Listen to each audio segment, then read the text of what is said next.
একদম টাটকা টাটকা ধনিয়ার পাতা উঠে নিয়ে গেলাম, ভর্তা বানাবো। সেই জন্য এই পাতাগুলো যে কি স্মেল, আর বাজার থেকে যেগুলা কিনা হয় ওগুলো হলো বেশি রকম সার দেওয়া হয়।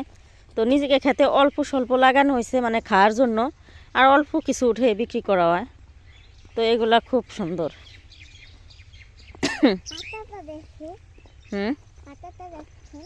হ্যাঁ, তাজা তাজা পুরা। এই যে ও দুই না, এই যে দুই না গজাবা লাগছে কেবল।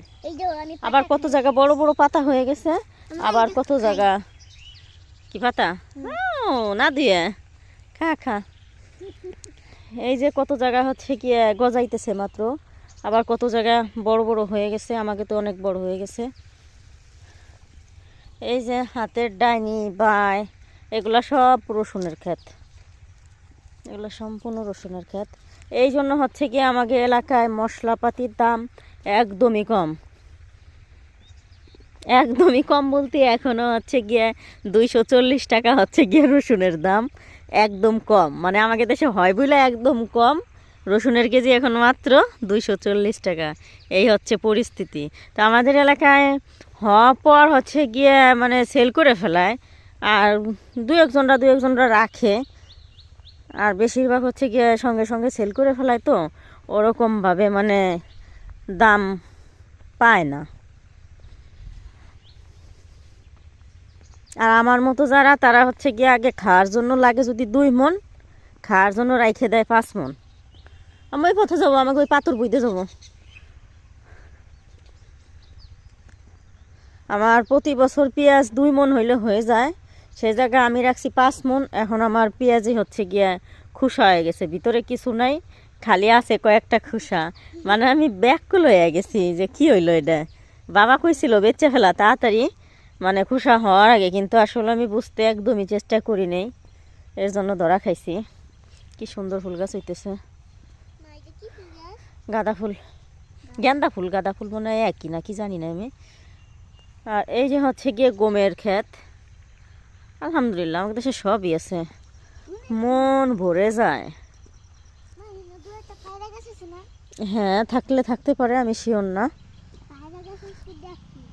এই যে কলা, এই যে তালের কতগুলা পাতা রাখছিলাম, এই পাতাগুলা নিয়ে আর মানুষও পাইলাম না, এহেনতে আস্তে আস্তে গায়েব হয়ে যাইতেছে। একটা তাল গাছ কাইটে হচ্ছে গিয়ে এই যে পাতা বয়ে রাখছিলাম, সে পাতাগুলো এখনও নিতে পারি নাই, নেওয়ার সময় সুযোগ হয় নাই।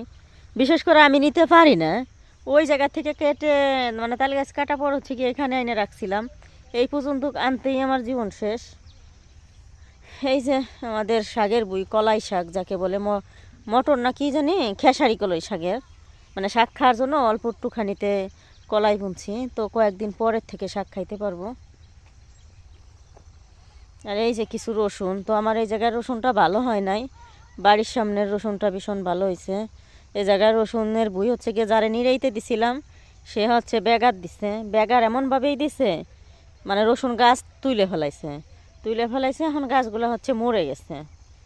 সাইড দিয়ে এই যে কফি গাছ লাগাইছি, আমি অবশ্য লাগাইনি, আমার ভাইয়া লাগাই দিছে, কিনে এনে দিছে বাবা, ভাইয়া লাগাই দিছে। তো একটু একটু হইতেছে এখন। এই যে এই সাইড দিয়ে হচ্ছে শাক লাগানো, আর ওই যে হচ্ছে গিয়ে ধানের পাতো, মানে জ্বালা, এক এক দেশে এক এক রকম বলে, মানে যে যার জমিনে মানে যেরকম ফসল মানে উৎপাদন করতে পারে, এই জায়গায় সব কিছুই হয় এই মাটিতে। এই যে আবার আর একটা মামারা, পাশের জমিটা এক মামাদের, তারা হচ্ছে গিয়ে এই যে কি বলে পেঁয়াজ লাগাই দিছে। মানে সবাই চেষ্টা করে মানে কিছু না কিছু লাগাই রাখার জন্য। মানে ধান টান এই বছর হচ্ছে গিয়ে ধান মানুষ করতেছে না। এই যে এই জায়গাতে হচ্ছে গিয়ে ধানের বলক ছিল, গেছে বছর ধান হইতো, কিন্তু এই বছর পেঁয়াজ রসুনের দাম হওয়ার কারণে এখন আর কেউ ধানই লাগায় না। বিলের মাঝখানেও এখন পেঁয়াজ রসুনের চাষ হয়ে যাইতেছে। জানি না এবার চাল ধান পাওয়া যাবে কি যাবে না। আমার মনে হয় চাল ধানের সংকট পড়ে যাবে, কারণ সবই তো মশলা জাতীয় খাবার, গম টম এগুলা করতেছে। ধনিয়া, রসুন, পেঁয়াজ, এটা হচ্ছে গিয়ে বর্তমান মানে এই বছরটা হচ্ছে গিয়ে বেশি। তো আমরা প্রায় বাড়ির কাছে চলে আসছি, 20 মিনিটের জন্য ঘুরতে গেছিলাম। মানে এতটুকু না ঘুরলে প্রতিদিন কেন জানি একটু একটু ভালো লাগে না। মানে নিজের জিনিসগুলা নিজে প্রতিদিন যদি চোখ দিয়ে দেখে আসি, মনটাই শান্তি হয়ে যায়। আম্মু আস্তে আস্তে উঠো। Help me, No help. কি বলো?